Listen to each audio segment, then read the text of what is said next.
is Techstrong TV. Hello and welcome to Techstrong TV. I'm Bonnie Schneider, and today we're joined by Padhu Raman, the co-founder and CEO of Osa Commerce. With over 2 decades of experience in supply chain technology, Padhu is here to share his insights into building more sustainable supply chains. Padhu, thanks so much for joining us. Thank you. Thank you, Bonnie. Thanks. Thanks for the Can you opportunity. Yes, can you share more about your journey and the experiences and passions that have led you to found your company, and also what drives you in the field of supply chain technology? Uh, I've been in this supply chain e-commerce for close to 25 years now. And this is the one field where you are able to actually connect across multiple ecosystems. Right? There are, whether it's from a distributor view or a brand view or a retailer view or an end customer view, everybody is connected in this ecosystem. And that is what fascinates me, because that is where, when we have multiple entities, multiple challenges, you're able to look at those challenges, make the life of an user a more easy and free to flow, right? And that is what it differentiates, and that is where I'm more excited to be in this field. That's great. So let's talk about the advancements in technology, particularly within the IT sector. For Techstrong TV, we have a lot of folks watching that work in the IT sector, and they're interested in supply chains and how they can supply chains in general can be more environmentally friendly and efficient. Do you have any suggestions? Yeah, though if you think about entire supply chain, what it is primarily doing is trying to track the entire product journey from a customer viewpoint, right? It is right. The journey starts from where how the product is manufactured, how it is sourced, how it is actually picked, packed, and then shipped over the ocean if it is being outsourced, and then coming to the freight forwarding, coming through the different ports, going through different challenges. Today, as you see about Red Sea Channel, Panama Canal, everywhere there's a challenges, how the disruption affects, and then it comes to your different ports, and then to your distribution centers, finally to the store or to the home, and how it's ordered, right? It tracks the entire product journey. And there are a lot of challenges as the product goes through this journey, right? The idea behind the supply chain and being optimization and focusing on sustainability is primarily how do you provide a streamlined view? And the entire technology is focused towards creating that collaboration, connecting across the entities, making the product journey as simple as possible through real-time communication, establishing better collaboration, and then ultimately providing a better customer experience, right? That is what the entire journey of supply chain is. And if you see the past 2 decades or 3 decades, when the e-commerce really started, we are focused on more on, if you think about, initially it was more retail. Everything was optimized from a store perspective, how the stores are set up. Then the e-commerce came and the e-commerce developed into a more aspect. But the e-commerce actually lost efficiency in transportation, logistics, and that increased the fuel consumption, and that disturbed the economy, the packaging problems, right? And then now you want to focus that on all those aspects and improvising those aspects today. And with connecting of social commerce, that has accelerated more, right? To looking at, okay, how do I source a product in a more sustainable way? And that is where the technology advancements happening. That's great. Can you explain the term circular supply chains and how do they contribute to sustainability? Correct. The primary objective of circular supply chain is to actually, how do we reduce wastage, right? Today, every product goes through a lot of wastage cycle in the consumption cycle. How do we make the product that probably used for at one time, a couple of times, to be reused, recommerce, right? That way we're reducing the waste, maximum usage of that. And also, not only how do we reduce waste, not only post-product production, but pre-product production, right? How we do that? Basically providing a clear visibility in terms of what needs to be manufactured, when do we have the product available to the consumer at the right time, at the right place, at the right quantity, so that you are optimizing your manufacturing cycle, you're reducing the transportation challenges, reducing the wastage in the transportation, reducing the inventory wastages, and then ultimately building a better supply chain. And that is where the circular supply chain comes into picture, right?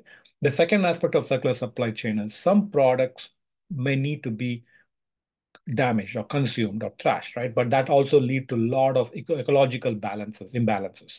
How do you balance that, right?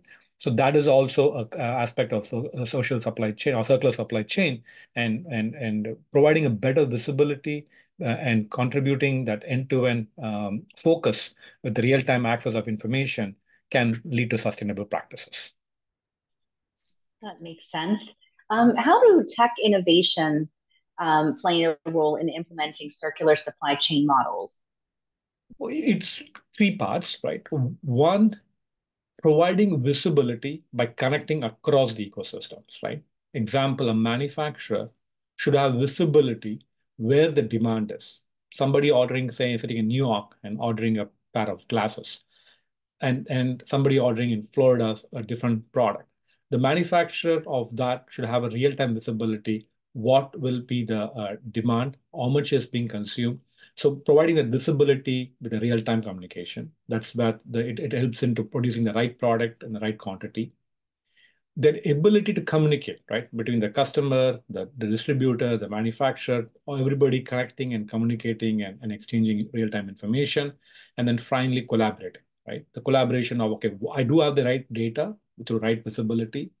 I do have the right product I'm manufacturing. Now, better collaboration exists, which also translates into better coordination with the transportation provider, the logistics provider, the distribution centers. The entire labor is optimized. The skills, the fuel and transportation costs are optimized. And then that way the technology is focused on connecting the ecosystem, providing better communication, and then collaborating. Can you explain some of these specific IT solutions or tools that OSA Commerce offers to help organizations optimize supply chains for sustainability and cost efficiency?